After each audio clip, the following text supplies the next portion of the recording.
পালা ঘরের একটা জীবন আর রাক্ষসে গিয়ে পাঠ পড়েছে আর যদি রাক্ষসে পাঠ পড়তো তাহলে দেবতার কি করবে তাহলে ও তো ভাবি যাচ্ছে কালে হয়টাই লেখিন থাকি কিন্তু লক্ষণে দেখছেন যে প্রকৃত জিনিসটা লেখা হয়েছে রে লক্ষণকে বই দেখে তখন লক্ষণ তো সাহস হলো এই শর্মা এই জায়গা ছাড়ি যাবি না তোকে খান খান তখন বাইরে আছে শিল্পা বলছে জানিছি রে বাবু সীতা আঙুলে কবু ঘি উঠে নাই তোরা দুই ভাই কেউ আমাকে শাদি করতে মানছ তাও জানি একটা সুন্দরী দি তোরা দুটা সারা পাগলা হয়েছে একে ধরে দিবে नहीं रहेगा पास नहीं रहेगा पास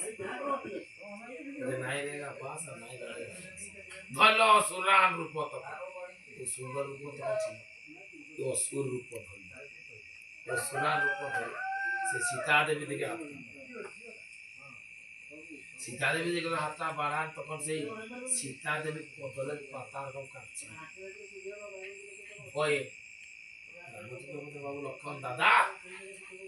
এটা কোনো ভয় দেখাবে কেন কি না দাদা এটা কি ভয় দেখাবে একটু হুকুম দাও না খান খান করে কি নারী হত্যা মহাপাপ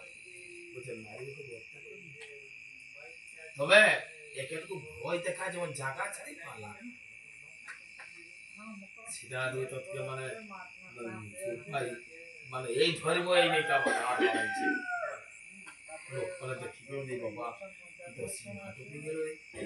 কিছু নাই তো নাই তার জন্য এ থাকো লোকে ঠিকই কয় কি করেন ওই যে ভজনকে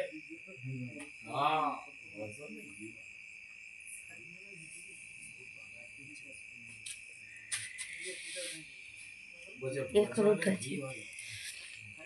ভজনে